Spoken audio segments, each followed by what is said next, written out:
तर नमस्कार मंडळी.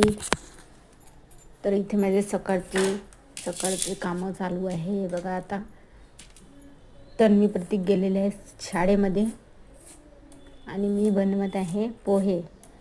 कारण की आई बाबांना काही सध्या जेवायचं नव्हतं, तर त्यांची तब्येत काही ठीक नव्हती.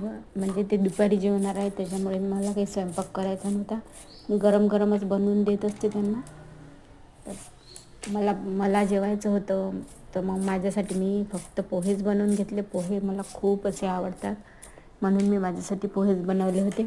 नंतर दुपारी मस्त गरम गरम स्वयंपाक बनवणार आहे. तर बघा, तर आता मी पोहे बनवत आहे. आता सर्व कापून वगैरे घेतलं, बटाटा, टोमॅटो. हे बघू शकता तुम्ही, मिरची बघा किती छान मस्त लाल आहे. तर बघा किती छान मिरची आहे, लाल जरद अशी. हे बघा पोहे बनवून तयार झालेले आहेत. तर या तर मग पोहे खाण्यासाठी